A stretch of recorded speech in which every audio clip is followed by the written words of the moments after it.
눈이 내리고 있었습니다. 야, 이것 봐. 눈 떴어. 아직 살아있네. 장인이 구덩이를 내려다보며 피식 웃었습니다.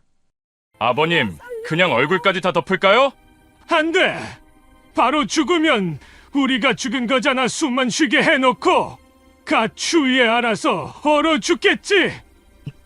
새벽 3시 초겨울 산속에 한방눈이 내리고 있었습니다. 아들은 친어머니를 구덩이에 넣고 삽질을 하고 있었습니다. 흰 눈 위로 검은 흙이 쌓이고 어머니의 몸 위로 차가운 눈송이가 내려앉았습니다. 정수야, 엄마야 춥다. 제발 이러지 마. 엄마가 널 어떻게 키웠는데? 엄마, 그 얘기 좀 그만해요. 아, 맞다, 아버님, 우리 여행. 끝나고 건물 팔면 얼마 받아요? 한 8억. 내 빚 갚고 우리 절반 나누면 딱이지. 아들은 어머니의 입 위로 흙을 덮으며 말했습니다. 엄마, 원망하지 마요. 엄마 덕분에 내 인생 다시 시작하는 거야. 고마워요. 어머니의 얼굴 위로 눈이 쌓이기 시작했습니다. 두 남자는 손을 털며 산을 내려갔습니다. 새벽 6시 비즈니스석에 앉아 샴페인을 터뜨렸습니다. 그 시각 눈 덮인 산속에서 어머니는 온몸이 얼어가며 하늘을 바라봤습니다. 하지만 그들은 몰랐습니다. 어머니의 목걸이가 위치를 보내고 있다는 것을. 30년 전 어머니가 키운 남자가 수십 명의 부하를 이끌고 눈 덮인 산을 오르고 있다는 것을. 그리고 그 남자의 한마디에 비행기가 결항되고 공항에서 수갑이 채워질 거라는 것을. 잠깐만요. 구독과 좋아요, 알림 설정 부탁드려요. 여러분의 구독은 평생 무료입니다. 좋아요를 눌러주시면 순잔의 사연 큰 힘이 됩니다. 오늘의 사연 바로 시작합니다. 새벽 3시 초겨울 산속에 한방눈이 내리고 있었습니다. 인적 없는 산길을 따라 두 남자가 손전등을 들고 걸어 올라왔습니다.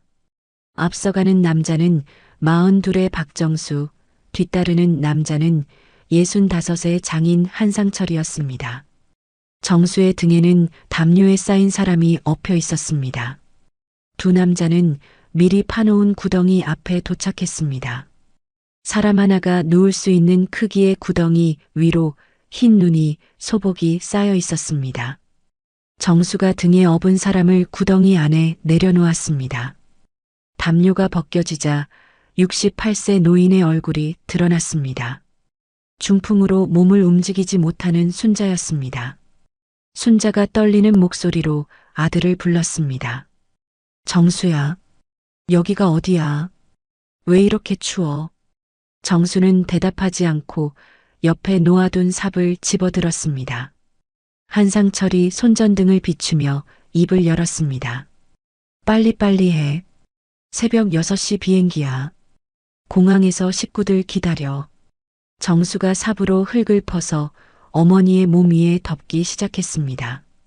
검은 흙이 흰 눈 위로 쏟아졌고 순자의 다리와 배 위로 차가운 흙이 쌓여갔습니다. 순자가 눈을 크게 떴습니다. 정수야, 엄마야, 지금 뭐 하는 거야? 한상철이 구덩이를 내려다보며 피식 웃었습니다. 야, 이것 봐. 눈 떴어. 아직 정신이 있네. 정수가 삽질을 멈추고 장인을 바라봤습니다. 아버님, 그냥 얼굴까지 다 덮을까요? 안 돼. 바로 죽으면 우리가 죽인 거잖아. 숨만 쉬게 해놓고 가. 이 추위에 알아서 얼어 죽겠지. 정수가 고개를 끄덕이며 다시 삽질을 시작했습니다. 흙이 순자의 가슴과 어깨 위로 쌓여갔습니다. 순자의 눈에서 눈물이 흘러내렸습니다. 정수야, 엄마가 널 어떻게 키웠는데? 제발 이러지 마. 정수가 삽질을 하며 담담하게 말했습니다. 엄마, 원망하지 마. 엄마 건물 팔아서 내 빚 갚을 거야. 엄마 덕분에 내 인생 다시 시작하는 거야. 고마워. 정수는 어머니의 입 위로 흙을 살짝 덮었습니다. 코만 겨우 숨 쉴 수 있게 남겨둔 채 삽질을 마쳤습니다. 한상철이 시계를 확인하며 재촉했습니다. 됐어, 가자. 시간 없어. 두 남자는 손을 털며 산을 내려갔습니다. 눈 덮인 산속에 순자만 남았습니다. 차가운 눈송이가 순자의 얼굴 위로 내려앉았습니다. 시간은 2년 전으로 돌아갑니다. 서울 외곽의 한 시장통, 40년 전통의 분식집 앞에 손님들이 줄을 서 있었습니다. 순자표 떡볶이는 이 동네에서 모르는 사람이 없을 정도로 유명했습니다. 분식집 옆에는 2층짜리 건물이 붙어 있었습니다. 1층은 분식집, 2층은 순자가 살림하는 공간이었습니다. 이 건물과 분식집을 합치면 약 8억 원의 재산이었습니다. 순자는 30살에 남편과 사별한 후 홀로 아들 정수를 키웠습니다. 새벽 4시에 일어나 육수를 끓이고 밤 10시까지 가게를 지켰습니다. 손가락 마디마디가 굽어지고 허리가 휘어져도 아들 하나만 바라보며 40년을 버텼습니다. 그 아들 정수가 대학을 졸업하고 중견기업에 취직했을 때 순자는 세상을 다 가진 기분이었습니다. 순자에게는 매주 빠지지 않고 전화하는 사람이 또 한 명 있었습니다. 30년 전 어느 겨울날 분식집 앞에서 15살 소년이 굶주린 채 쓰러져 있었습니다. 고아원에서 도망쳐 나온 양철호라는 아이였습니다. 순자는 그 아이를 분식집으로 데려와 따뜻한 국물을 먹였습니다. 그날부터 철호는 분식집에서 먹고 자며 순자의 일을 도왔고 순자는 철호를 학교에 보내고 대학까지 졸업시켰습니다. 철호는 대한그룹의 입사해 회장의 오른팔인 비서실장까지 올랐습니다.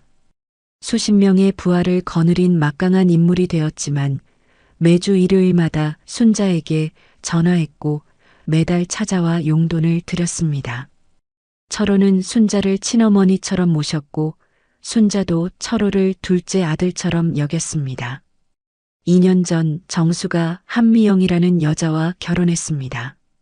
결혼식 날 순자는 눈물을 흘리며 기뻐했습니다. 그런데 결혼 한 달 후 정수가 순자를 찾아왔습니다. 엄마, 나 사업 하나 시작하려고 해. 확실한 거야. 근데 자금이 좀 필요해. 순자가 걱정스러운 표정으로 물었습니다. 얼마가 필요한데? 건물이랑 분식집 담보로 대출 좀 받아줘. 내 명의로. 뭐? 그게 무슨 소리야? 이 건물이 엄마 전 재산인데. 정수가 순자의 손을 잡으며 말했습니다. 엄마, 나 믿어. 1년만 있으면 2배로 불려서 돌려줄게. 그때 엄마 좋은 데 모시고 살 거야. 순자는 아들의 눈을 바라봤습니다. 믿음직스러운 아들의 눈이었습니다. 순자는 결국 도장을 찍었습니다. 8억 원짜리 재산이 아들 명의로 넘어갔습니다. 그러나 1년 후 정수의 사업은 완전히 망했습니다. 남은 것은 6억 원의 빚뿐이었습니다. 빚쟁이들이 정수를 쫓아다녔습니다. 정수는 회사에서도 잘려 백수가 되었습니다. 어느 날 정수가 순자에게 전화했습니다. 엄마, 분식집 접어. 건물 팔아야 해. 빚쟁이들이 나 죽인다고 해. 순자는 40년간 지켜온 분식집 문을 닫았습니다. 그리고 아들 집으로 들어갔습니다. 처음 한 달 동안 며느리 미영은 살갑게 굴었습니다. 밥상도 같이 차리고 말도 곱게 했습니다. 그런데 한 달이 지나자 미영의 태도가 돌변했습니다. 어머니, 이 방 제가 창고로 써야 해요. 어머니는 저쪽 다용도실 쓰세요. 순자가 당황하며 말했습니다. 다용도실이면 베란다 옆에 있는 그 좁은 방 말이야? 네. 어차피 어머니 혼자잖아요. 거기면 충분해요. 순자는 짐을 챙겨 세탁기와 빨래 건조대가 있는 다용도실로 옮겼습니다. 창문도 없는 2평짜리 공간이었습니다. 며칠 후 저녁 식사 시간이 되었습니다. 순자가 식탁으로 가려는데 미영이 막아섰습니다. 어머니, 여기 앉지 마세요. 어머니 밥은 따로 드릴게요. 미영은 부엌에서 스테인리스 개밥 그릇을 꺼내왔습니다. 그 안에 밥과 반찬을 대충 담아 바닥에 내려놓았습니다. 순자는 믿을 수 없다는 표정으로 며느리를 바라봤습니다. 미영아, 이게 뭐야? 미영이 차갑게 대답했습니다. 식기가 부족해서요. 어머니는 거기서 드세요. 순자는 떨리는 손으로 바닥에 놓인 개밥 그릇을 집어들었습니다. 정수가 퇴근해서 이 광경을 봤습니다. 순자는 아들이 말려줄 것이라 기대했습니다. 정수가 순자에게 다가와 말했습니다. 엄마, 좀 참아. 미영이가 요즘 스트레스를 많이 받아서 그래. 이해해줘. 그날 밤 순자는 다용도실 바닥에 앉아 소리 없이 울었습니다. 며칠 후 일요일 오전 양철호 실장이 순자를 찾아왔습니다. 철호는 한 달에 한 번씩 순자를 찾아뵙는 것이 30년간의 습관이었습니다. 이번에도 과일 바구니와 건강식품을 한아름 들고 왔습니다. 현관문을 연 미영이 철호를 위아래로 훑어봤습니다. 누구세요? 안녕하세요. 어머니 뵈러 왔습니다. 양철호라고 합니다. 미영은 마지못해 철호를 거실로 안내했습니다. 철호가 거실에 앉아 기다리는데 베란다 옆 다용도실 문이 열리더니 순자가 나왔습니다. 구겨진 옷에 푸석푸석한 얼굴이었습니다. 철호가 자리에서 벌떡 일어났습니다. 어머니, 왜 저기서 나오세요? 거기 창고 아닙니까? 순자가 애써 웃으며 대답했습니다. 아이고, 철호야. 요즘 거기서 자. 방이 좁아서. 철호의 눈이 다용도실 안을 훑었습니다. 세탁기 옆에 얇은 이불이 깔려 있었고 창문 하나 없는 좁은 공간이었습니다. 철호의 얼굴이 굳어졌습니다. 어머니, 여기서 나가셔야 합니다. 제가 좋은데 모실게요. 순자가 철호의 손을 잡으며 고개를 저었습니다. 아니야. 그래도 여기가 아들 집이야. 내가 좀 참으면 돼. 철호는 더 말하고 싶었지만 순자의 눈빛을 보고 입을 다물었습니다. 철호는 순자에게 용돈 봉투를 드리고 1시간쯤 이야기를 나눈 뒤 돌아갔습니다. 철호가 돌아간 그날 저녁 미영이 다용도실 문을 벌컥 열었습니다. 순자가 깜짝 놀라 고개를 들었습니다. 미영의 눈이 불타고 있었습니다. 어머니, 아까 그 남자한테 뭐라고 했어요? 뭐라니? 그냥 안부 얘기했지. 거짓말 마세요. 다용도실에서 잔다고 했잖아요. 집안 망신시키려고 작정했어요? 순자가 손을 내저으며 말했습니다. 아니야, 철호가 먼저 물어봐서. 말이 끝나기 전에 미영의 손바닥이 순자의 뺨을 후려쳤습니다. 찰싹 하는 소리가 다용도실에 울렸습니다. 순자는 믿을 수 없다는 표정으로 뺨을 감싸쥐었습니다. 미영아. 앞으로 밖에 나가서 집안일 떠들면 가만 안 둘 거예요. 미영이 돌아서서 나가려는데 정수가 현관문을 열고 들어왔습니다. 정수는 어머니의 빨갛게 부은 뺨을 봤습니다. 순자가 아들에게 손을 내밀었습니다. 정수야. 미영이가 엄마를. 정수가 어머니의 말을 끊었습니다. 엄마, 왜 집안일을 밖에 나가서 떠들어? 양 실장이 뭔데 우리 집 사정을 알아야 해? 순자의 눈에서 눈물이 흘러내렸습니다. 정수야. 엄마 뺨 맞았어. 내 눈에 안 보여? 정수가 한숨을 쉬며 말했습니다. 엄마가 먼저 잘못했잖아. 미영이 스트레스 받게 왜 그래? 정수는 아내의 어깨에 손을 얹고 안방으로 들어갔습니다. 순자는 다용도실 바닥에 주저앉았습니다. 뺨은 화끈거렸고 가슴은 칼로 도려내는 것처럼 아팠습니다. 한겨울이 되었습니다. 어느 날 밤 순자는 이상하게 추위를 느꼈습니다. 이불을 세 겹으로 덮었는데도 온몸이 떨렸습니다. 순자가 다용도실 벽에 있는 보일러 밸브를 확인했습니다. 밸브가 잠겨 있었습니다.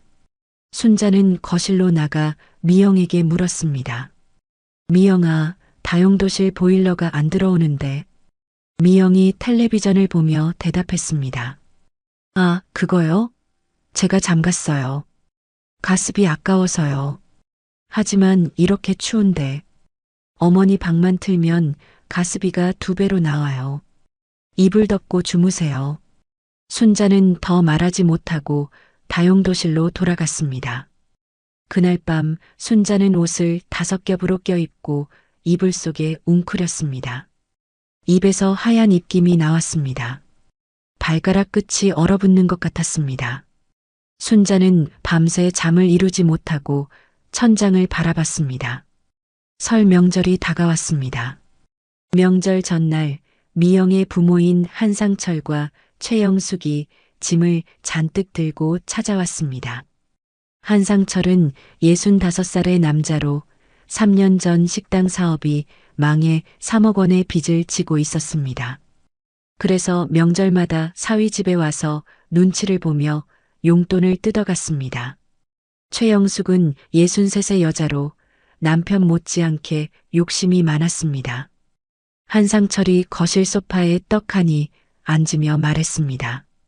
정수야, 이번 명절에 용돈 좀 두둑하게 챙겨라. 요즘 먹고 살기 힘들어. 정수가 고개를 숙이며 대답했습니다. 네, 아버님. 알겠습니다. 미영이 부엌을 향해 소리쳤습니다. 어머니, 전 부치세요. 손님 오셨어요. 순자는 새벽부터 일어나 재료를 준비하고 있었습니다. 미영의 말에 순자는 앞치마를 두르고 부엌으로 갔습니다.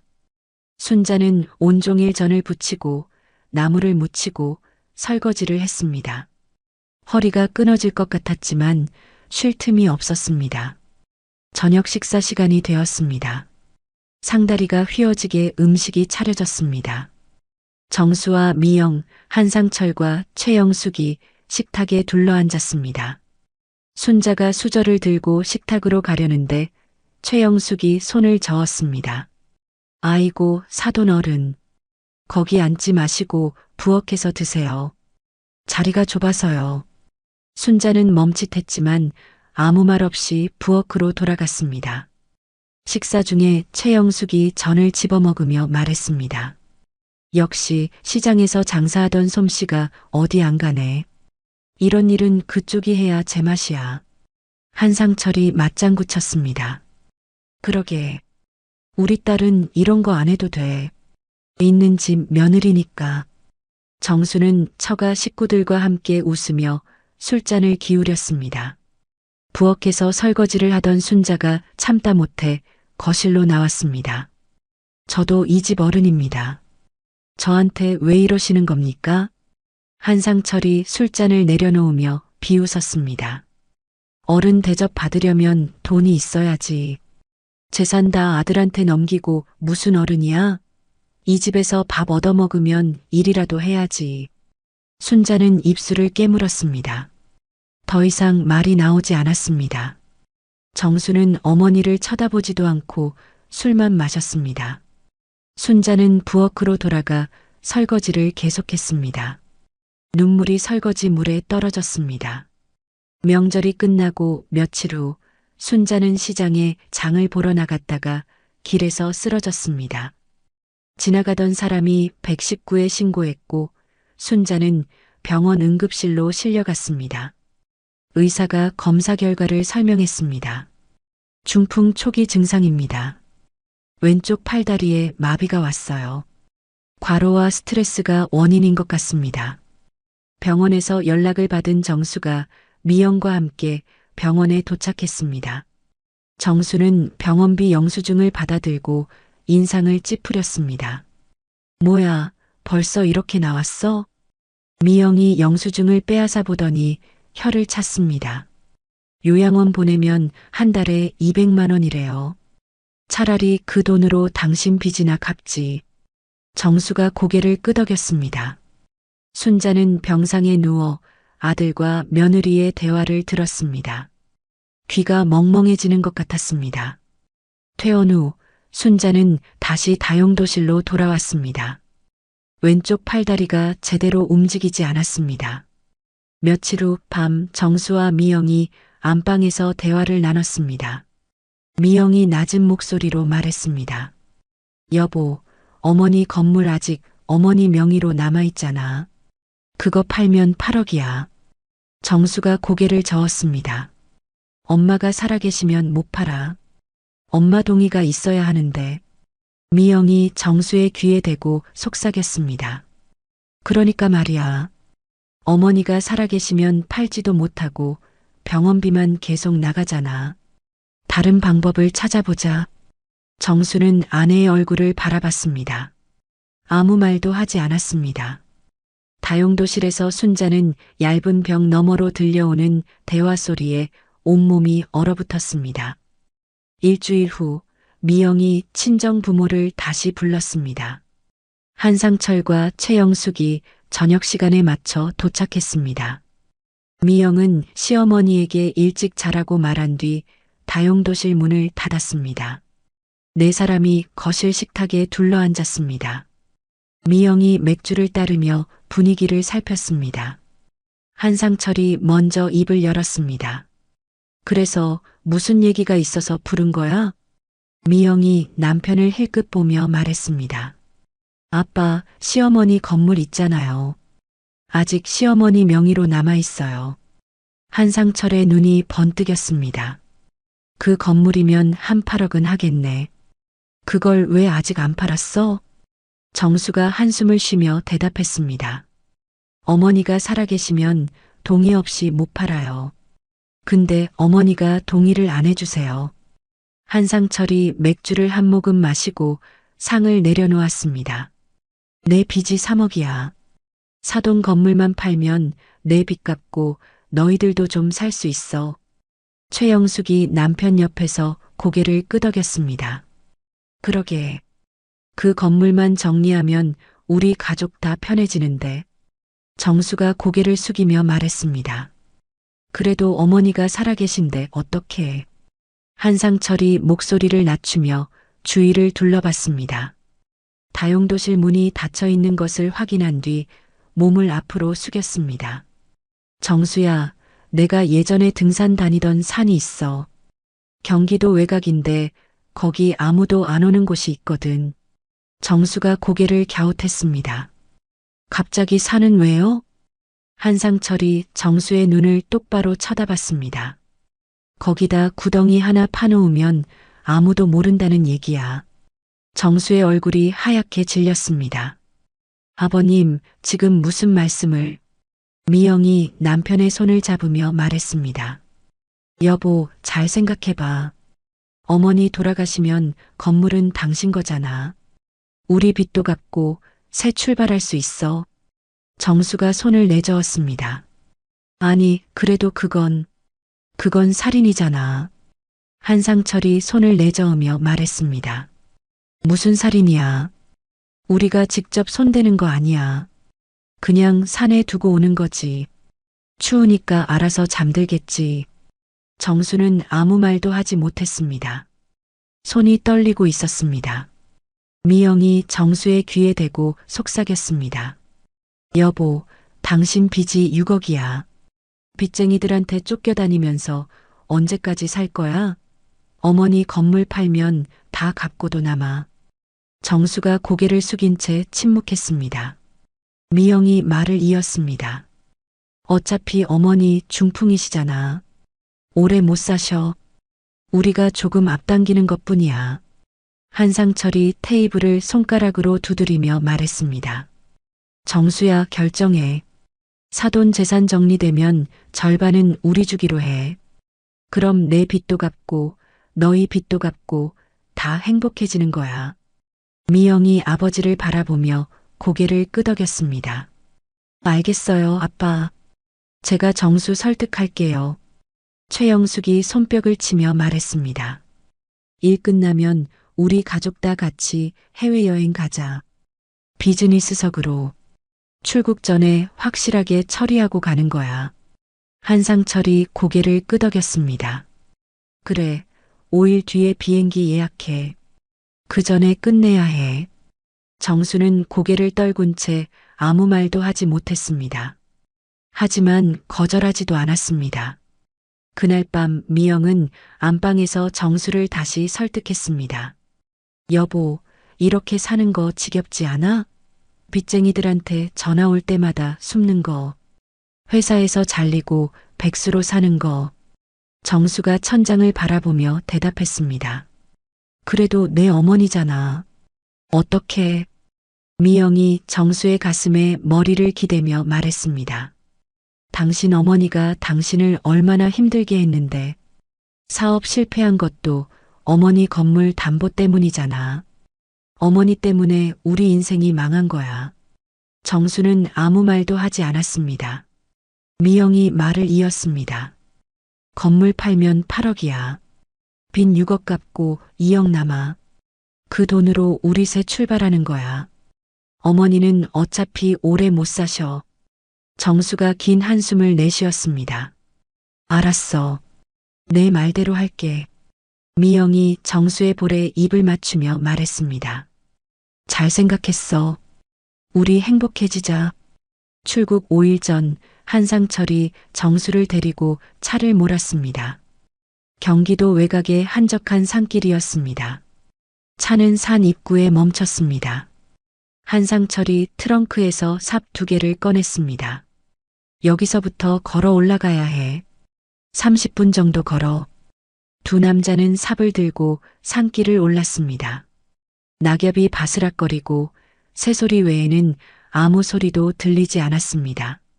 30분쯤 걸어 올라가자 작은 공터가 나왔습니다. 사방이 나무로 둘러싸여 있어 밖에서는 전혀 보이지 않는 곳이었습니다. 한상철이 땅을 발로 쿵쿵 밟으며 말했습니다. 여기야. 여기다 파자. 정수는 떨리는 손으로 삽을 들었습니다. 두 남자는 땅을 파기 시작했습니다. 1시간쯤 지나자 사람 하나가 누울 수 있는 크기의 구덩이가 완성되었습니다. 한상철이 이마에 땀을 닦으며 구덩이를 내려다봤습니다. 이 정도면 되겠다. 출국 전날 밤에 데려와. 정수는 구덩이를 바라보며 아무 말도 하지 못했습니다. 손이 부들부들 떨리고 있었습니다.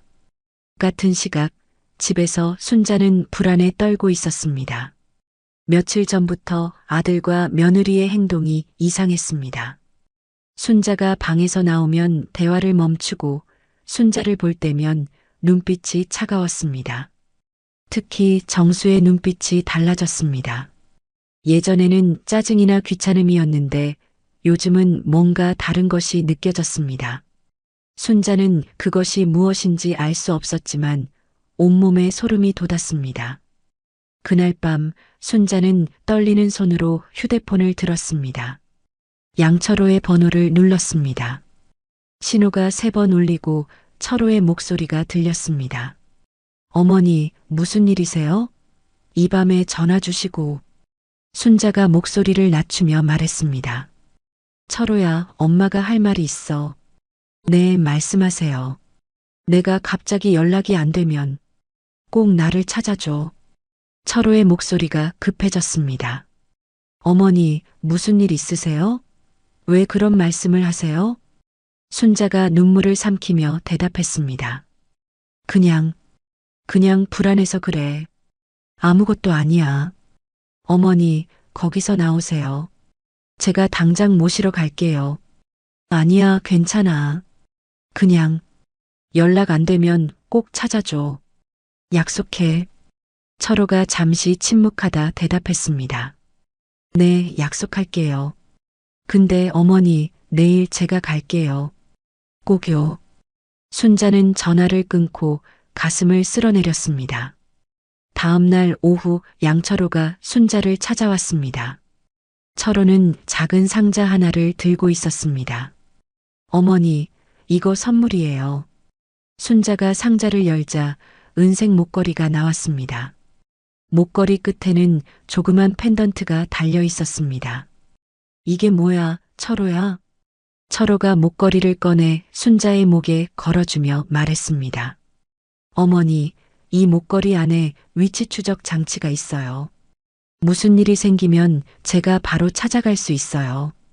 순자가 펜던트를 만지며 물었습니다. 이런 게 있구나. 근데 이게 왜 필요해? 철호가 순자의 손을 잡으며 말했습니다. 어머니가 어젯밤에 그런 말씀하셔서요. 제가 불안해서 잠을 못 잤어요. 이거 항상 차고 계세요. 절대 빼지 마시고요. 순자의 눈에 눈물이 고였습니다. 철호야, 고마워. 네가 진짜 내 아들이다. 철호가 순자를 안아주며 말했습니다. 어머니, 무슨 일 있으면 바로 전화하세요. 제가 달려올게요. 철호가 돌아간 뒤 순자는 목걸이를 옷 안쪽 깊숙이 숨겼습니다. 아무도 모르게. 출국 전날 밤이 되었습니다. 저녁 식사 후 미영이 순자에게 따뜻한 우유 한 잔을 건넸습니다. 어머니, 이거 드세요. 요즘 잠을 못 주무시는 것 같아서요. 순자는 의아했지만 우유를 받아 마셨습니다. 며느리가 처음으로 친절을 베풀었기 때문입니다. 30분쯤 지나자 순자는 갑자기 눈이 무거워졌습니다. 온몸에 힘이 빠지고 의식이 흐려졌습니다. 순자는 다용도실 바닥에 쓰러졌습니다. 새벽 2시 정수와 한상철이 다용도실 문을 열었습니다. 바닥에 쓰러져 있는 순자를 담요로 감쌌습니다. 한상철이 순자의 몸을 들어 정수의 등에 엎였습니다. 빨리 가자. 새벽에 끝내야 해. 두 남자는 순자를 업고 집을 나섰습니다. 순자는 의식이 오락가락하는 상태였습니다. 차가 움직이는 것을 희미하게 느꼈습니다.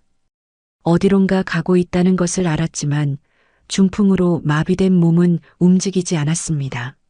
순자의 목에는 철호가 걸어준 목걸이가 그대로 있었습니다. 차가 산 입구에 멈췄습니다. 새벽 3시 정수와 한상철은 순자를 업고 산길을 올랐습니다. 한방눈이 내리고 있었습니다. 초겨울 산속은 얼음장처럼 차가웠습니다. 30분쯤 걸어 올라가자 며칠 전 파놓은 구덩이가 보였습니다. 흰 눈이 구덩이 위에 소복이 쌓여 있었습니다. 정수가 순자를 구덩이 안에 내려놓았습니다. 순자는 의식이 오락가락하는 상태였습니다. 수면제가 섞인 우유 때문이었습니다. 순자가 눈을 떴습니다. 희미한 시야에 아들의 얼굴이 보였습니다. 정수야, 여기가 어디야? 정수는 대답하지 않고 삽을 들었습니다. 한상철이 손전등을 비추며 말했습니다. 빨리빨리 해. 새벽 6시 비행기야.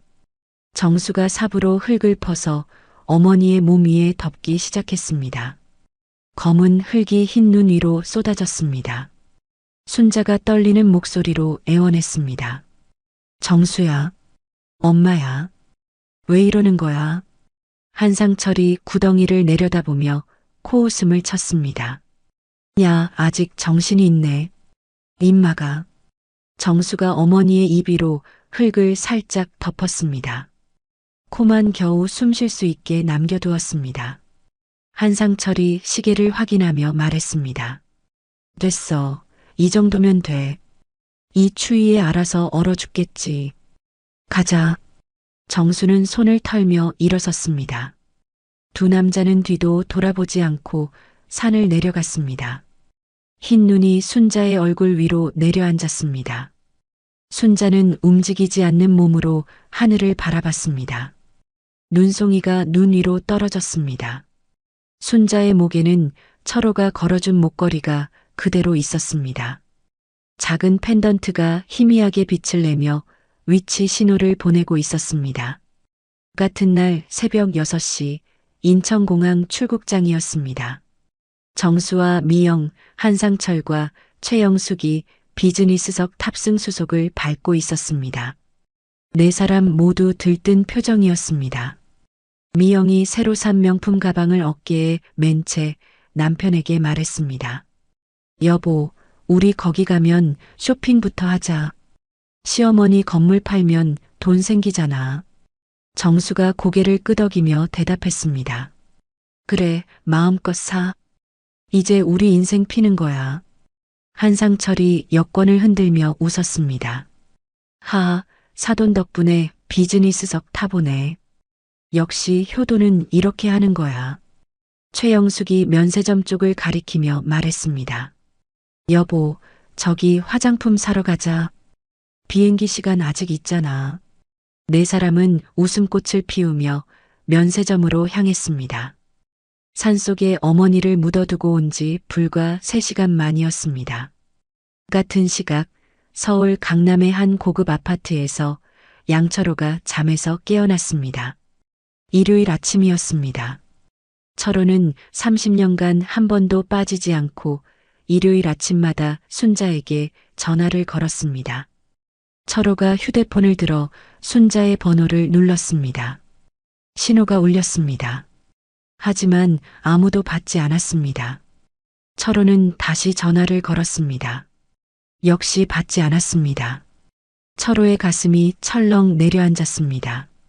순자는 아무리 바빠도 철호의 전화를 받았습니다. 30년간 단 한 번도 전화를 안 받은 적이 없었습니다. 철호가 정수의 집 전화번호를 눌렀습니다.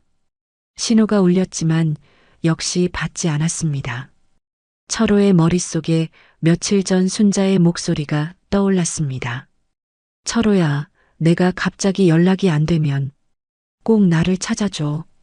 철호의 손이 떨리기 시작했습니다. 오전 10시 철호는 대한그룹 본사보안팀에 전화를 걸었습니다. 김 팀장, 나야. 급한 일이 있어. 위치 추적 좀 해줘. 전화기 너머로 김 팀장의 목소리가 들렸습니다. 네, 실장님. 어떤 기기요? 내가 며칠 전에 등록해둔 목걸이 추적기야. 지금 바로 위치 확인해줘. 잠시 후 김 팀장이 대답했습니다. 실장님, 위치 확인됐습니다. 경기도 양평군 외곽 산속이네요. 근데 왜 이런 곳에? 철호의 얼굴이 하얗게 질렸습니다. 뭐라고? 산속? 네, 인적이 거의 없는 곳입니다. GPS 좌표 보내드릴게요. 철호는 전화를 끊자마자 부하들에게 연락했습니다. 지금 당장 10명 모여. 차량 3대 준비하고. 비상이야. 철호는 동시에 119에도 전화를 걸었습니다. 경기도 양평군 산속에 조난자가 있을 수 있습니다. GPS 좌표 보내드릴 테니 구급대 출동 부탁합니다. 30분 후 철호와 부하 10명은 차량 3대에 나눠 타고 경기도로 향했습니다. 철호는 조수석에서 연신 휴대폰을 확인했습니다. 순자에게 계속 전화를 걸었지만 여전히 받지 않았습니다. 철호의 가슴이 찢어지는 것 같았습니다. 오후 1시 철호 일행이 산 입구에 도착했습니다. 밤새 내린 눈이 산을 하얗게 덮고 있었습니다. 철호는 차에서 내리자마자 뛰기 시작했습니다. 부하들이 뒤따랐습니다. 실장님, 조심하세요. 길이 미끄럽습니다. 철호는 대답하지 않고 산길을 뛰어 올라갔습니다. 숨이 턱까지 찼지만 멈추지 않았습니다. 30분쯤 올라가자 눈 위에 발자국이 보였습니다. 두 사람이 올라갔다 내려간 흔적이었습니다. 철호가 발자국을 따라갔습니다. 작은 공터가 나타났습니다. 공터 한가운데 흙이 파헤쳐진 흔적이 있었습니다. 그 위로 눈이 얇게 쌓여 있었습니다. 철호가 천천히 다가갔습니다. 흙더미 속에서 희미한 소리가 들렸습니다. 숨소리였습니다. 철호가 흙더미 앞에 무릎을 꿇었습니다. 눈을 쓸어내자 흙 사이로 사람의 코가 보였습니다. 미약하게 숨을 쉬고 있었습니다. 철호의 눈에서 눈물이 터져 나왔습니다. 어머니. 철호가 맨손으로 흙을 파헤치기 시작했습니다. 손톱이 부러지고 손가락에서 피가 났지만 멈추지 않았습니다. 흙 속에서 순자의 얼굴이 드러났습니다. 얼굴은 흙과 눈으로 뒤덮여 있었고 입술은 파랗게 질려 있었습니다. 다들 여기 와서 도와줘. 빨리. 부하들이 달려와 함께 흙을 걷어냈습니다. 순자의 몸 전체가 드러났습니다. 옷은 흙투성이었고 온몸이 차갑게 식어 있었습니다. 철호가 순자를 안아 올렸습니다. 어머니, 저예요. 철호예요. 눈 떠보세요. 순자가 희미하게 눈을 떴습니다. 초점 없는 눈동자가 철호의 얼굴을 더듬었습니다. 철호. 아. 순자의 목소리는 바람 빠지는 소리처럼 작았습니다. 철호가 순자를 꼭 껴안으며 울었습니다. 어머니, 제가 왔어요. 이제 괜찮아요. 그때 산 아래에서 구급대원들이 들것을 들고 올라왔습니다. 구급대원들이 순자를 들것에 눕히고 응급처치를 시작했습니다. 저체온증이 심합니다. 체온이 34도 아래로 떨어졌어요. 빨리 병원으로 옮겨야 합니다. 철호가 구급대원에게 말했습니다. 대한그룹 계열 중앙병원으로 옮겨주세요. 제가 미리 연락해 두겠습니다. 구급차가 산을 내려가는 동안 철호는 병원에 전화를 걸었습니다. VIP 병동 준비해 주세요. 68세 여성 환자, 저체온증과 탈수 증상. 최고의 의료진 붙여주시고요. 30분 후 구급차가 대한그룹 중앙병원에 도착했습니다. 의료진이 순자를 급히 응급실로 옮겼습니다. 철호는 응급실 앞에서 초조하게 기다렸습니다. 부하들이 옆에서 철호를 지켰습니다. 1시간쯤 지나 담당 의사가 나왔습니다. 보호자분이세요? 철호가 다급하게 물었습니다. 네, 어머니 상태가 어떻습니까? 의사가 심각한 표정으로 대답했습니다. 30분만 늦었으면 돌아가셨을 겁니다. 저체온증에 심한 탈수, 거기다 기존에 중풍까지 있으셔서 상태가 많이 안 좋습니다. 하지만 생명에는 지장 없습니다. 철호가 안도의 한숨을 내쉬며 고개를 숙였습니다. 감사합니다. 정말 감사합니다. 이틀 후 순자가 의식을 완전히 회복했습니다. VIP 병동 창문으로 따뜻한 햇살이 들어왔습니다. 순자는 침대에 누워 천장을 바라보고 있었습니다. 철호가 병실 문을 열고 들어왔습니다. 어머니, 정신이 드세요? 순자가 철호를 바라보며 눈물을 흘렸습니다. 철호야, 네가 나를 살렸구나. 철호가 침대 옆에 앉으며 순자의 손을 잡았습니다. 어머니, 무슨 일이 있었던 거예요? 왜 산속에 묻혀 계셨어요? 순자는 한참 동안 말을 잇지 못했습니다. 눈물만 흘렀습니다. 철호가 조용히 기다렸습니다. 순자가 떨리는 목소리로 입을 열었습니다. 정수가, 내 아들이 나를 묻었어. 철호의 얼굴이 굳어졌습니다. 뭐라고요? 정수가요? 순자가 고개를 끄덕이며 말을 이었습니다. 사위하고 둘이서 나를 산에 데려가서 구덩이에. 순자는 더 이상 말을 잇지 못하고 울음을 터뜨렸습니다. 철호의 주먹이 부르르 떨렸습니다. 이를 꽉 깨물었습니다. 그놈이 감히. 철호가 자리에서 벌떡 일어났습니다. 순자가 철호의 손을 잡으며 말했습니다. 철호야, 어디 가려고. 철호가 깊은 숨을 들이쉬며 다시 앉았습니다. 분노를 억누르려 애썼습니다. 잠시 침묵이 흘렀습니다. 철호가 순자의 손을 꼭 잡으며 말했습니다. 어머니, 저한테 생각이 있습니다. 무슨 생각? 철호의 눈빛이 차갑게 빛났습니다. 그놈들 제대로 지옥 맛을 보여주고 싶습니다. 제 말대로만 하시면 됩니다. 순자가 철호의 얼굴을 바라봤습니다. 철호가 말을 이었습니다. 어머니, 당분간 돌아가신 척 해주세요. 그놈들이 어머니가 죽은 줄 알게 하는 겁니다. 순자의 눈이 커졌습니다. 죽은 척? 네. 그놈들이 장례식을 치르게 할 겁니다. 그리고 장례식장에 어머니가 직접 나타나시는 겁니다. 그 순간 그놈들 얼굴을 보고 싶지 않으세요? 순자는 잠시 생각에 잠겼습니다. 아들의 얼굴이 떠올랐습니다. 삽을 들고 자신 위에 흙을 퍼붓던 그 얼굴. 순자가 천천히 고개를 끄덕였습니다. 알았어, 철호야. 내 말대로 할게. 철호가 순자의 손을 꼭 쥐며 말했습니다. 어머니, 이제 시작입니다.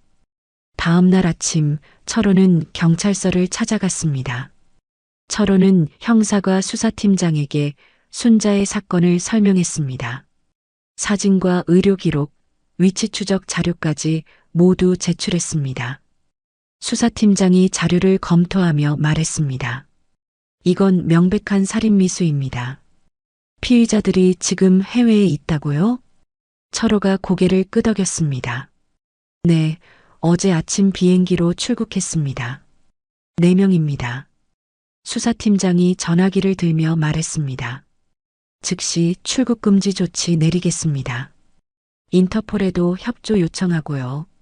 2시간 후 정수와 미영, 한상철과 최영숙 4명에 대한 긴급 출국 금지 조치가 내려졌습니다.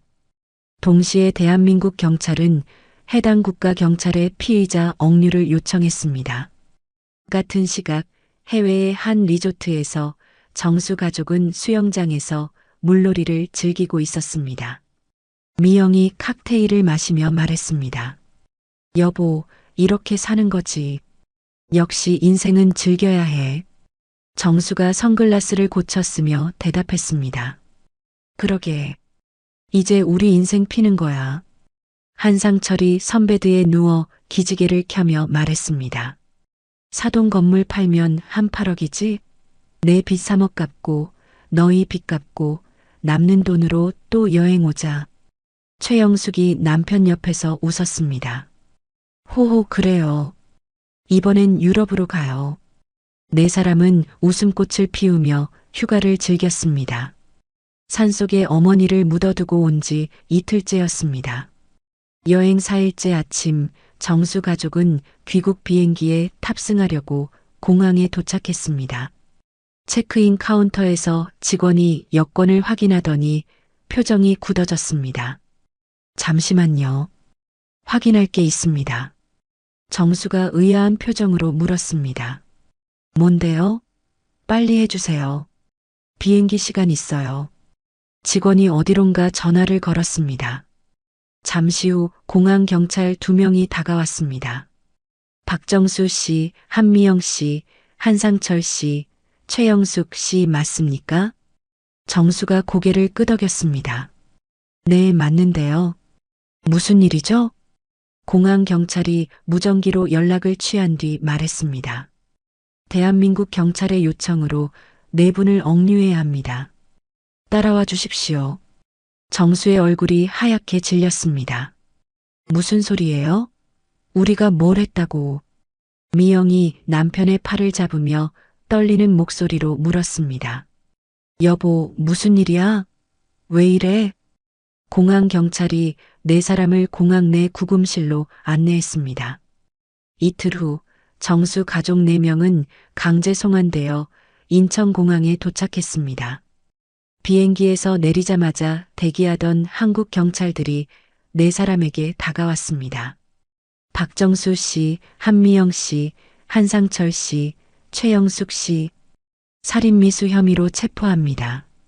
정수가 발버둥을 치며 소리쳤습니다. 살인미수? 무슨 살인미수요?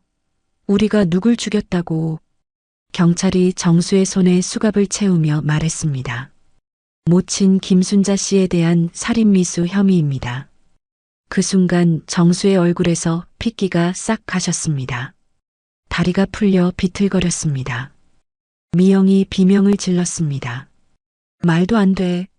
시어머니는 이미 말을 하다 멈췄습니다.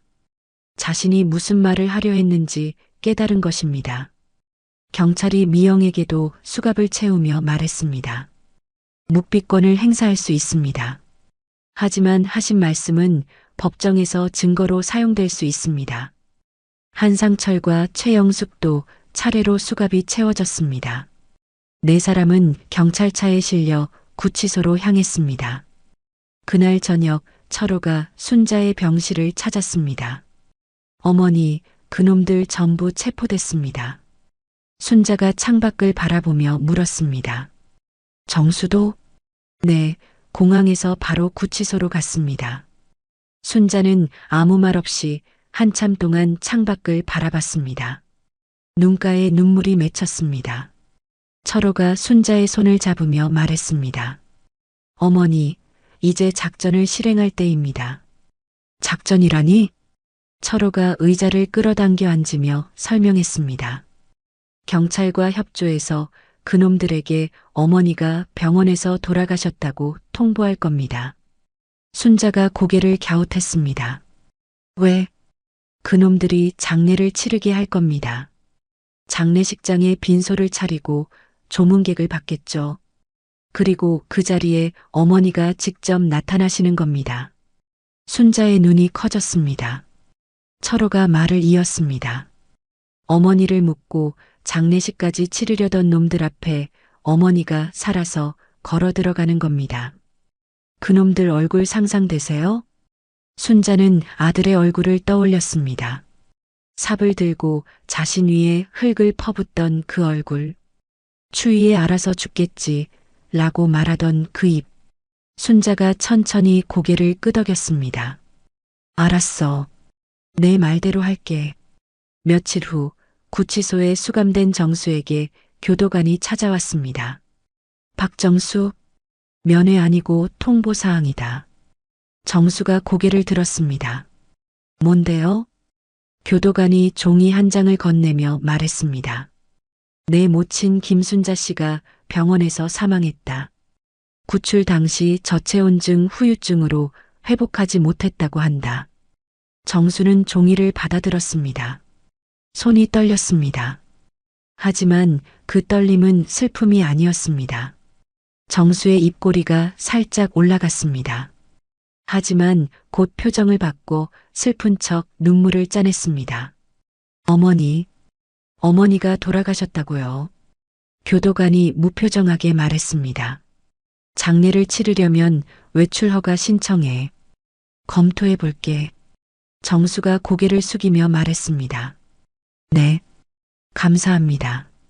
교도관이 나가자 정수는 고개를 들었습니다. 입가에 미소가 번졌습니다. 속으로 중얼거렸습니다. 죽었구나. 드디어 죽었어.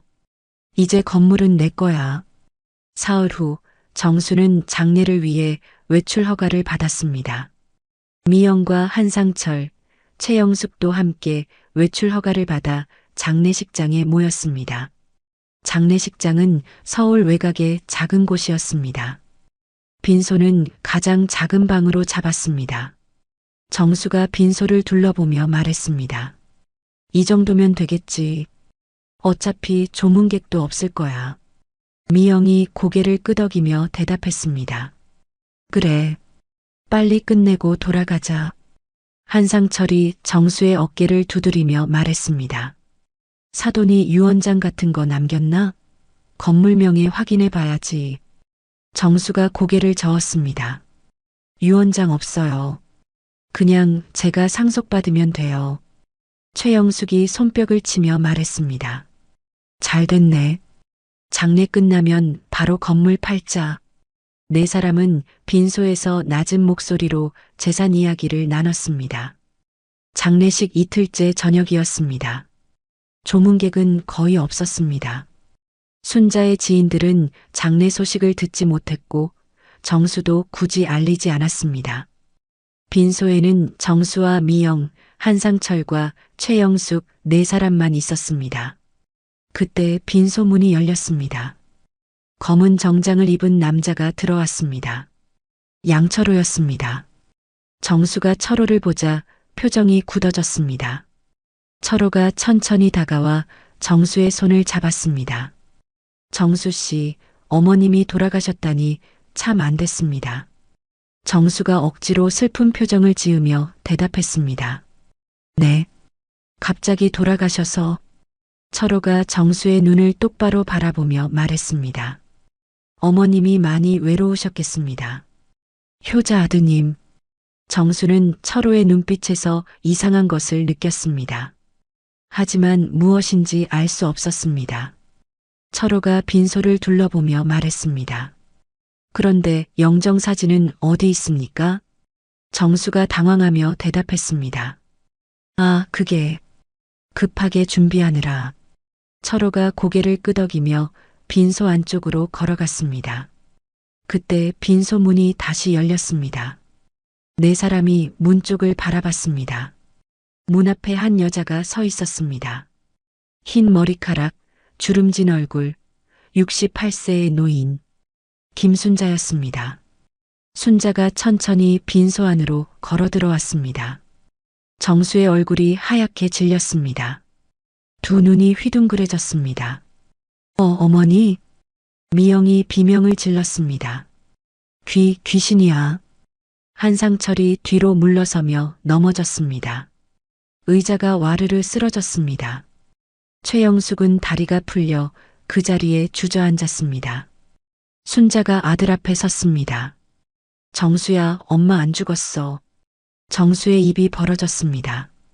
아무 말도 나오지 않았습니다. 순자가 말을 이었습니다. 네가 묻은 그 산에서 살아나왔다. 철호가 나를 찾아줬어. 정수의 눈에서 눈물이 흘러내렸습니다.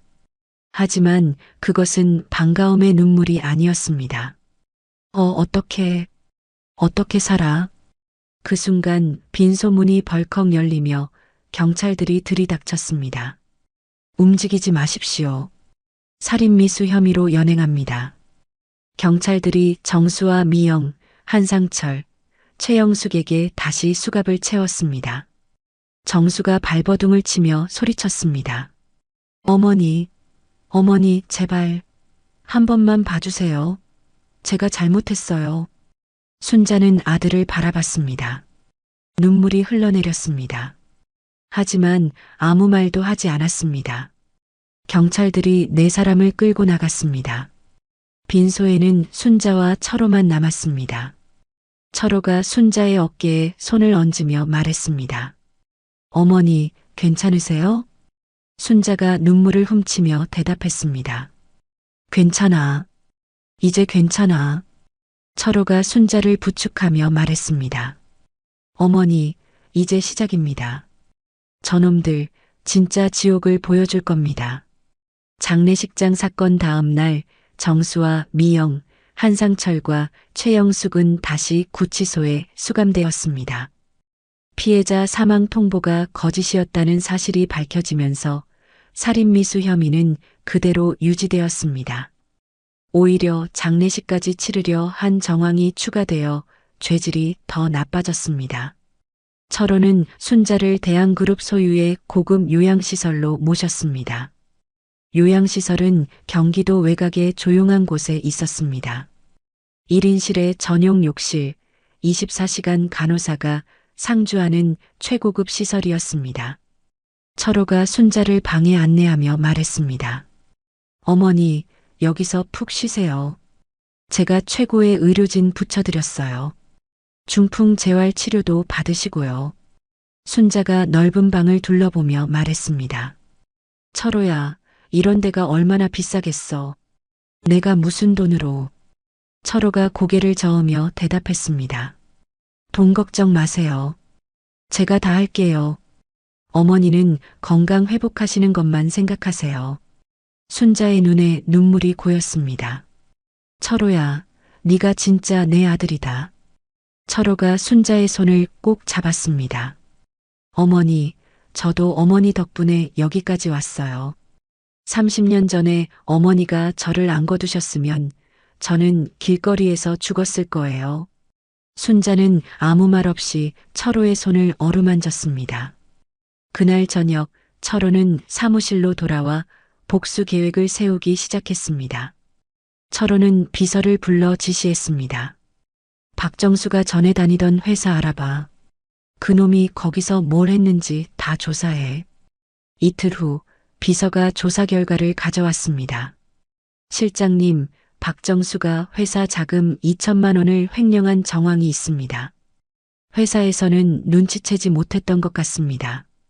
철호의 눈이 빛났습니다. 좋아. 그 자료 회사 감사팀에 익명으로 넘겨. 다음 날 정수가 다니던 회사 감사팀은 익명의 제보를 받았습니다. 조사 결과 정수의 횡령 사실이 드러났고 회사는 즉시 정수를 해고하고 추가 고소를 접수했습니다. 구치소에서 해고 통보를 받은 정수는 이를 악물었습니다. 철호의 복수는 거기서 멈추지 않았습니다.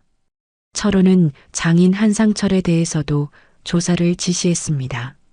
일주일 후 비서가 두꺼운 서류 봉투를 들고 왔습니다. 실장님, 한상철이 10년간 식당을 운영하면서 탈세한 증거입니다. 매출 축소, 허위 경비 처리 등이 있습니다. 철호가 서류를 훑어보며 말했습니다. 이거 국세청에 제보해. 증거자료 다 첨부하고. 며칠 후 국세청이 한상철에 대한 세무조사에 착수했습니다. 조사 결과 10년간의 탈세 금액과 가산세, 추징금을 합쳐 5억 원이 산출되었습니다. 한상철은 구치소에서 이 통보를 받고 주저앉았습니다. 한상철이 면회실에서 아내 최영숙에게 말했습니다. 5억이야. 집 팔아도 모자라. 우리 이제 거지야. 최영숙이 울음을 터뜨렸습니다. 어떡해요. 이게 다 그 늙은이 때문이야. 죽었어야 했는데. 한 달 후 첫 번째 재판이 열렸습니다. 정수와 미영, 한상철과 최영숙이 피고인석에 섰습니다. 네 사람 모두 수의를 입고 수갑이 채워진 상태였습니다. 검찰이 공소사실을 낭독했습니다. 피고인 박정수, 한미영, 한상철, 최영숙은 공모하여 피해자 김순자를 산속 구덩이에 생매장하여 살해하려 하였으나 미수에 그친 자들입니다. 검찰은 피고인들의 죄질이 극히 나쁘다고 강조했습니다. 피고인들은 피해자를 초겨울 산속에 묻고 해외여행을 떠났습니다. 피해자가 죽은 줄 알고 장례식까지 치르려 했습니다. 이는 명백한 계획살인 시도입니다. 검찰은 증거 자료를 제출하며 말을 이었습니다. 또한 피고인 한미영에 대해 추가 사실을 밝힙니다. 미영의 얼굴이 굳어졌습니다. 피고인 한미영은 5년 전 남편 이모 씨에게 사기 결혼을 하여 재산 1억 원을 빼앗고 도주한 전과가 있습니다. 당시 이 씨가 고소를 취하하여 처벌받지 않았으나 이번 사건의 죄질을 판단하는데 참고 자료로 제출합니다. 방청석이 술렁거렸습니다. 미영이 벌떡 일어서며 소리쳤습니다. 그건 5년 전 일이에요. 지금이랑 무슨 상관이야. 재판장이 의사봉을 두드렸습니다. 피고인은 조용히 하세요. 재판이 끝난 후 미영의 과거가 언론에 기사화되었습니다. 기사 제목은 이랬습니다. 시어머니 생매장 며느리, 전 남편에게도 사기 결혼 전과. 기사는 인터넷을 타고 순식간에 퍼졌습니다. 댓글에는 온갖 욕설이 쏟아졌습니다. 구치소에서 뉴스를 본 미영은 분노로 몸을 떨었습니다.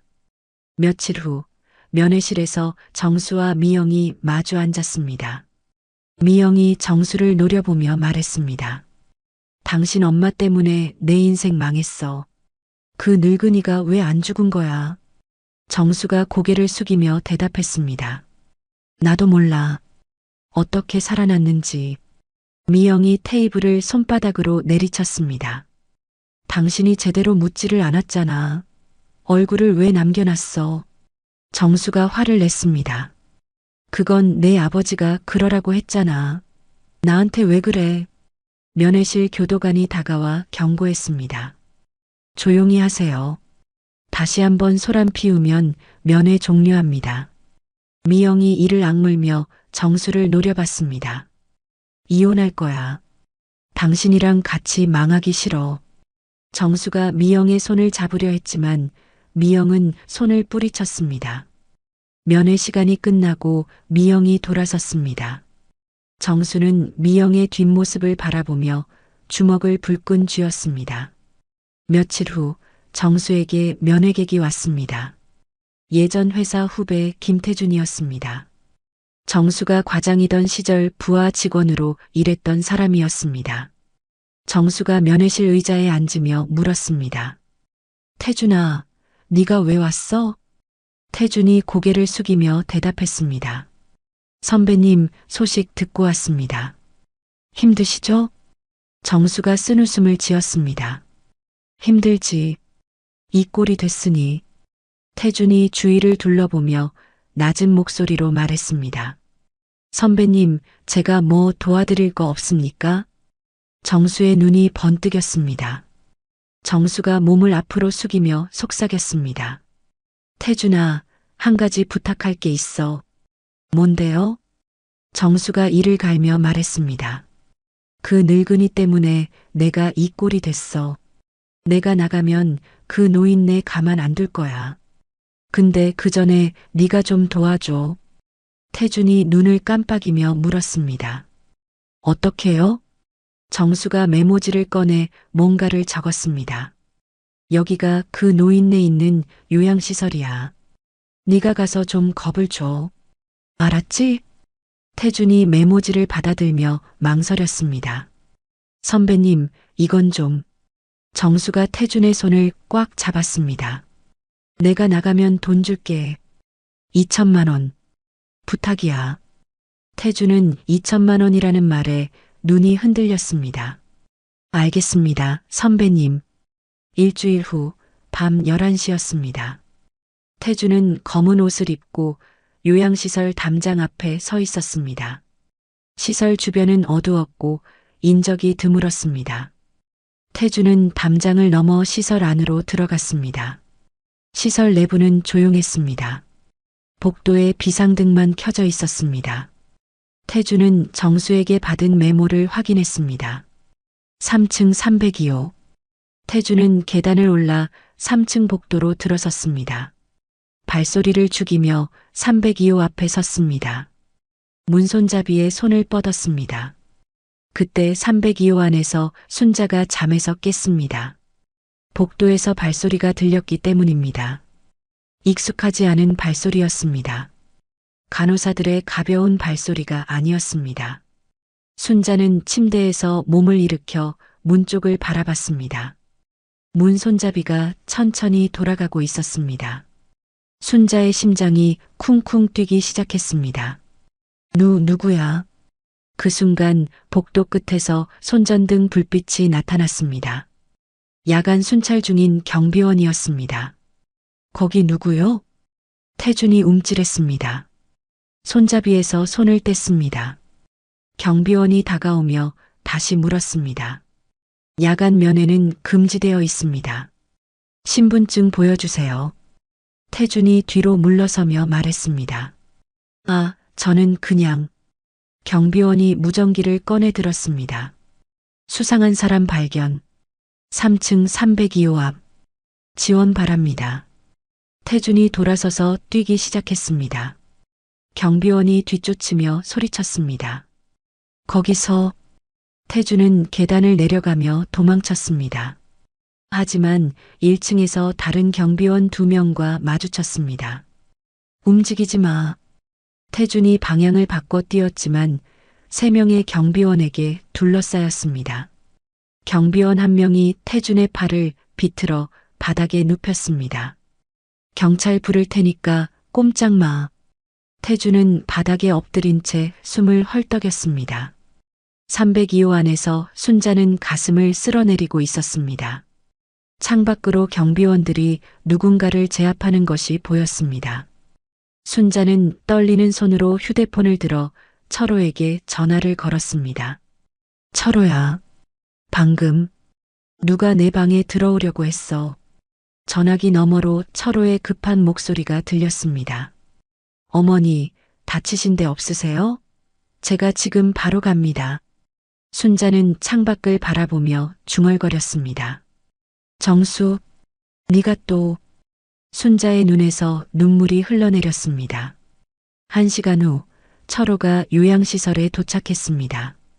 순자의 방으로 뛰어들어간 철호는 순자를 꼭 껴안았습니다. 어머니, 괜찮으세요?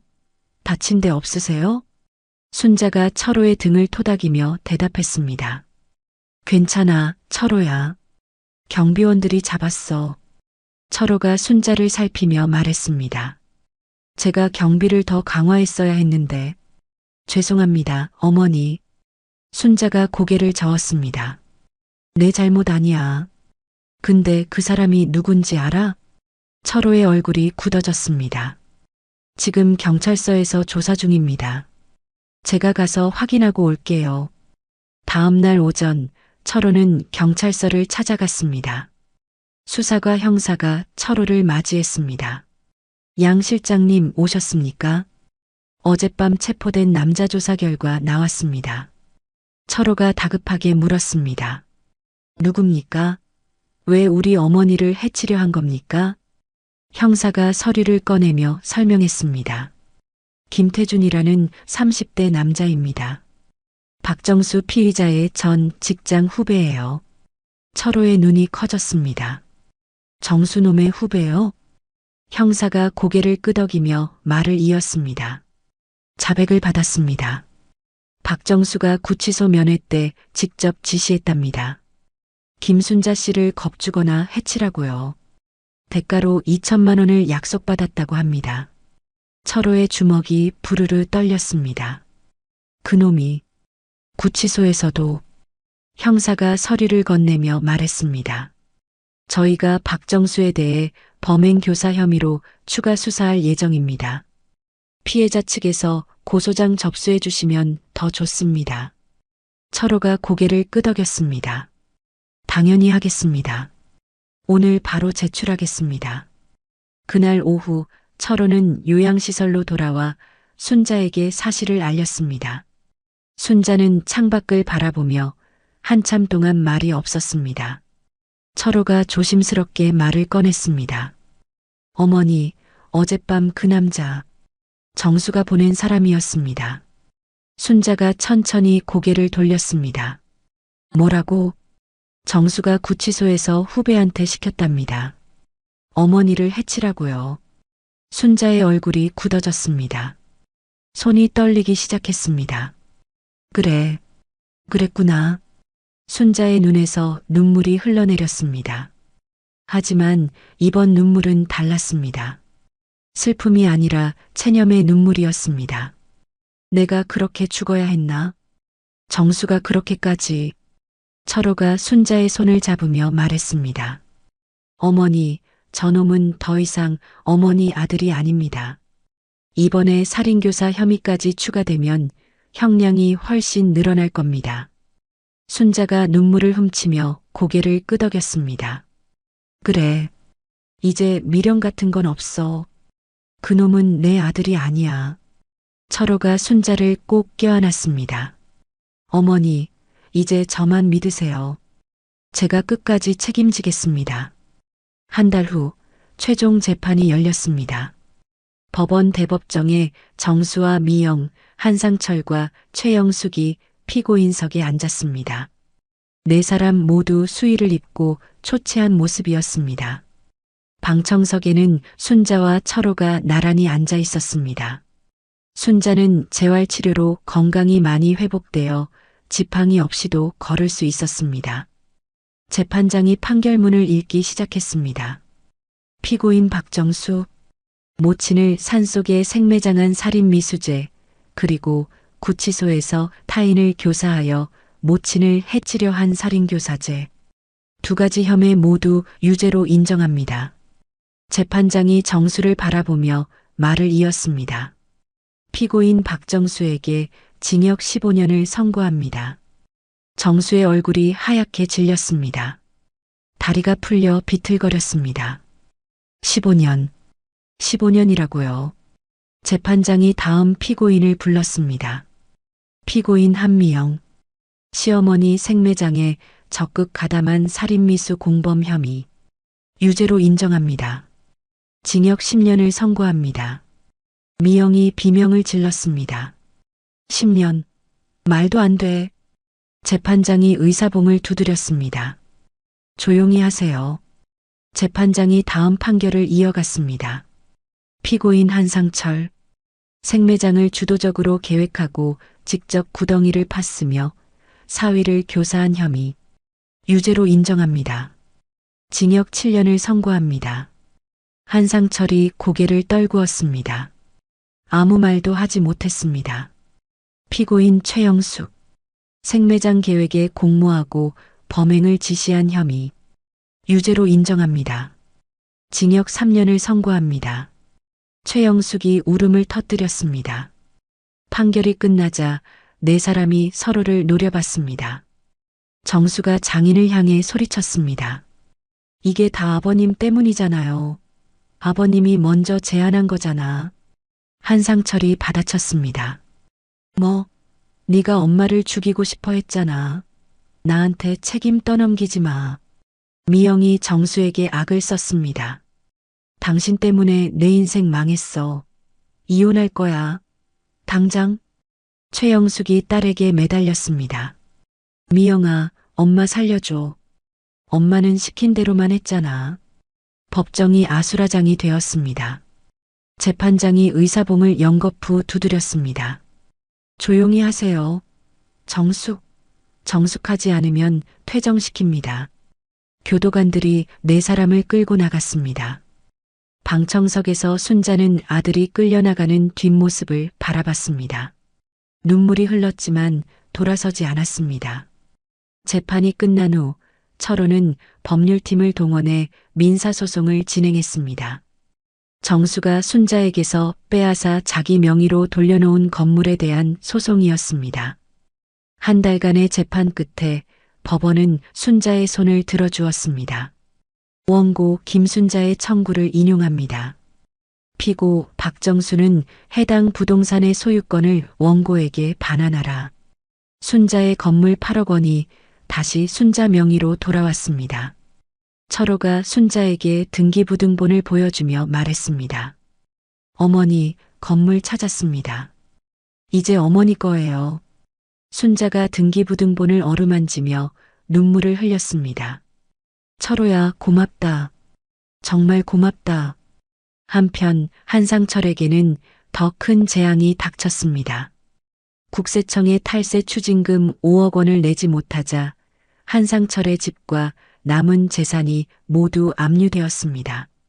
최영숙은 징역 3년을 선고받았지만 남편의 재산이 모두 압류되면서 출소해도 갈 곳이 없게 되었습니다. 아는 사람들은 최영숙을 손가락질했습니다. 저 여자가 시어머니 생매장하라고 시킨 사람이래. 쯧쯧, 저런 인간이 다 있어. 최영숙의 얼굴에는 수치심이 가득했습니다. 6개월 후 순자는 재활치료를 모두 마쳤습니다. 중풍으로 마비되었던 왼쪽 팔다리가 거의 회복되었습니다. 지팡이 없이도 걸을 수 있게 되었습니다. 철호는 순자를 위해 서울 외곽에 작은 아파트를 마련해 주었습니다. 깨끗하고 조용한 곳이었습니다. 순자가 새 집 거실을 둘러보며 말했습니다. 철호야, 이 집도 네가 해준 거지? 철호가 웃으며 대답했습니다. 어머니 건물 임대료 받으시면 충분히 생활하실 수 있어요. 이건 제가 드리는 작은 선물입니다. 순자가 철호의 손을 잡았습니다. 철호야, 네가 없었으면 나는 그 산에서 죽었어. 평생 갚을 수 없는 은혜야. 철호가 고개를 저으며 말했습니다. 어머니, 저야말로 30년 전에 어머니가 안 걷어주셨으면 길거리에서 죽었어요. 저는 그 은혜를 갚는 것뿐입니다. 순자의 눈에 눈물이 고였습니다. 며칠 후 철호가 순자에게 한 가지 제안을 했습니다. 어머니, 대한그룹에서 운영하는 노인복지관이 있어요. 거기 명예관장직이 비어 있는데 어머니가 맡아주시면 안 될까요? 순자가 놀란 표정으로 물었습니다. 뭐, 내가 관장? 철호야, 나는 시장에서 분식집이나 하던 사람이야. 내가 무슨 관장이야? 철호가 순자의 손을 잡으며 말했습니다. 어머니, 그 복지관에는 자식들에게 버림받은 노인들이 많아요. 어머니처럼요. 어머니가 그분들 이야기 들어주시고 위로해 주시면 큰 힘이 될 거예요. 순자는 잠시 생각에 잠겼습니다. 자식들에게 버림받은 노인들. 순자의 머릿속에 자신의 모습이 떠올랐습니다. 개밥 그릇에 밥을 받아 먹던 날들. 산속 구덩이에서 하늘을 바라보며 죽음을 기다리던 순간. 순자가 천천히 고개를 끄덕였습니다. 알았어. 내가 해볼게. 철호의 얼굴에 미소가 번졌습니다. 일주일 후 순자는 노인복지관에 처음으로 출근했습니다. 복지관에는 70대, 80대 노인들이 함께 생활하고 있었습니다. 대부분 자식이 없거나 자식에게 버림받은 분들이었습니다. 순자는 노인들과 함께 식사하고 이야기를 나눴습니다. 한 할머니가 순자에게 말했습니다. 관장님도 자식한테 버림받으셨다면서요? 순자가 고개를 끄덕였습니다. 네, 아들한테 산에 묻힐 뻔했어요. 할머니가 순자의 손을 잡았습니다. 그래도 살아계시니 다행이에요. 저는 아들이 요양원에 맡기고 3년째 얼굴도 안 비쳐요. 순자는 할머니를 꼭 껴안아 주었습니다. 괜찮아요. 우리끼리 가족하면 되죠. 피가 섞여야만 가족인 거 아니에요. 할머니의 눈에서 눈물이 흘렀습니다. 순자는 복지관에서 새로운 삶의 의미를 찾기 시작했습니다. 그 후로 철호는 매주 빠지지 않고 순자를 찾아뵀습니다. 일요일마다 순자의 집에 와서 식사를 함께 했습니다. 가끔은 복지관에 들러 노인들에게 과일과 간식을 돌렸습니다. 어느 일요일 저녁 순자가 철호에게 말했습니다. 철호야, 네가 내 진짜 아들이다. 철호가 순자의 손을 꼭 잡으며 대답했습니다. 어머니, 저도 어머니가 진짜 어머니입니다. 앞으로 제가 평생 모실게요. 순자의 눈에서 눈물이 흘렀습니다. 하지만 이번 눈물은 슬픔이 아니었습니다. 행복의 눈물이었습니다. 1년이 흘렀습니다. 경기도의 한 교도소, 정수는 독방에 앉아 편지를 쓰고 있었습니다. 어머니, 정수예요. 제가 잘못했어요. 한 번만 용서해 주세요. 제발 면회 와주세요. 정수는 매달 어머니에게 편지를 썼습니다. 벌써 12번째 편지였습니다. 하지만 단 한 통도 답장이 오지 않았습니다. 교도관이 정수의 독방 앞에 섰습니다. 박정수, 편지 왔다. 정수가 벌떡 일어났습니다. 어머니가 드디어 답장을 보냈구나. 하지만 교도관이 건넨 봉투에는 빨간 글씨로 반송이라고 적혀 있었습니다. 정수가 보낸 편지가 그대로 돌아온 것이었습니다. 정수의 손이 떨렸습니다. 봉투를 움켜쥔 손가락에 힘이 들어갔습니다. 어머니, 정수는 그 자리에 주저앉았습니다. 며칠 후 정수는 면회 신청서를 제출했습니다. 면회 대상자는 김순자, 어머니였습니다. 일주일 후 교도관이 정수에게 통보했습니다. 면회 거부됐다. 피해자 측에서 면회 원치 않는다고 했어. 정수가 교도관에게 매달렸습니다. 한 번만 더 신청해 주세요. 제발이요. 어머니한테 사죄하고 싶어요. 교도관이 고개를 저었습니다. 3번째야. 3번 다 거부됐어. 포기해. 정수는 독방으로 돌아가 침대에 엎드렸습니다. 같은 방 수감자가 정수를 비웃으며 말했습니다. 야, 페륜아.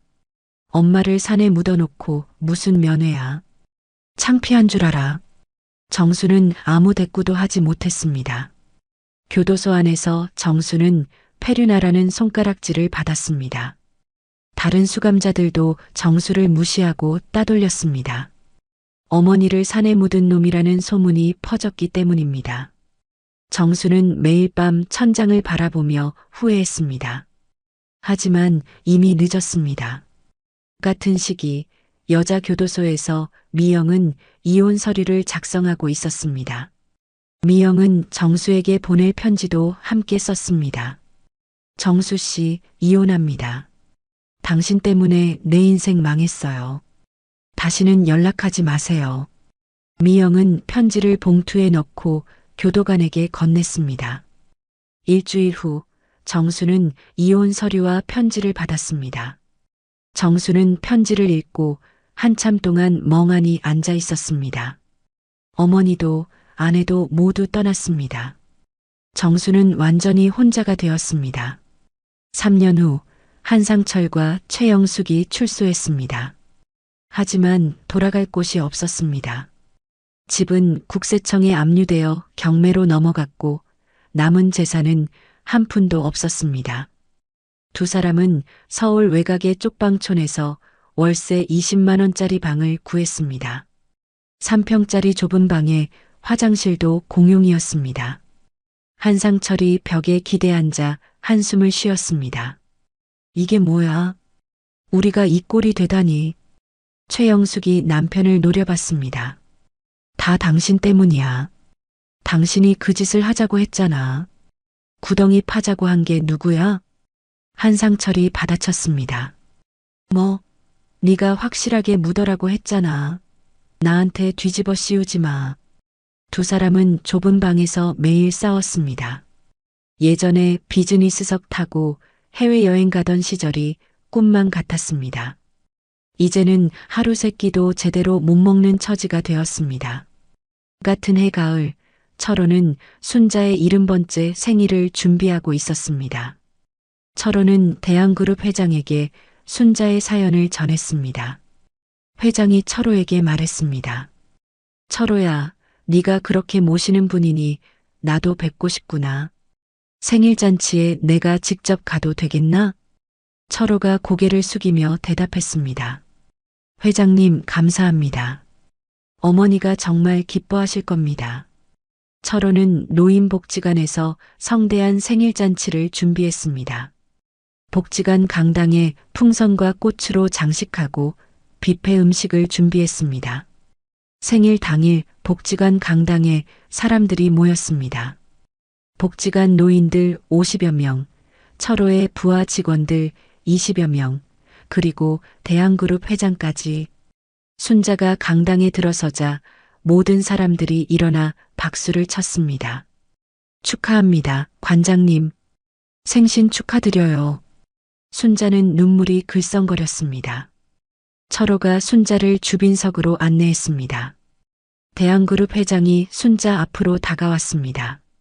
안녕하세요, 김순자 여사님. 저는 대한그룹 회장 박준혁입니다. 순자가 황급히 일어나 인사했습니다. 아이고, 회장님. 이런 곳까지 와주시다니. 회장이 순자의 손을 잡으며 말했습니다. 철호가 어머니 덕분에 이 자리까지 왔습니다. 30년 전에 어머니가 철호를 안 거두셨으면 저는 지금 최고의 비서실장을 못 얻었을 겁니다. 진심으로 감사드립니다.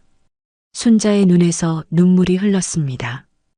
회장님, 과분한 말씀입니다. 회장이 웃으며 말했습니다. 앞으로 저도 어머니처럼 모시겠습니다. 필요한 거 있으시면 언제든 철호한테 말씀하세요. 순자는 연신 고개를 숙이며 감사 인사를 했습니다. 생일 케이크에 불이 켜졌습니다. 촛불 70개가 환하게 빛났습니다. 모든 사람들이 생일 축하 노래를 불렀습니다. 순자는 촛불 앞에 서서 눈을 감았습니다. 내가 이렇게 행복해도 되나? 순자는 촛불을 후 불어 껐습니다. 박수 소리가 강당을 가득 채웠습니다. 철호가 마이크를 들고 앞으로 나왔습니다. 여러분, 잠시 제 이야기를 들어주십시오. 강당이 조용해졌습니다. 철호가 순자를 바라보며 말했습니다. 30년 전 저는 길거리에서 굶어 죽어가던 고아였습니다. 그때 이분이 저를 거두어 주셨습니다. 먹여주시고 재워주시고 학교까지 보내주셨습니다. 철호의 눈에 눈물이 고였습니다. 이분이 안 계셨다면 저는 지금 여기 없었을 겁니다. 이분은 제 생명의 은인이고 저의 진짜 어머니입니다. 철호가 순자 앞에 무릎을 꿇었습니다. 강당에 있던 모든 사람들이 숨을 죽였습니다. 어머니, 앞으로 제가 평생 모시겠습니다. 부디 저를 아들로 받아주십시오. 순자의 눈에서 눈물이 줄줄 흘러내렸습니다. 철호야. 순자가 철호를 일으켜 세웠습니다.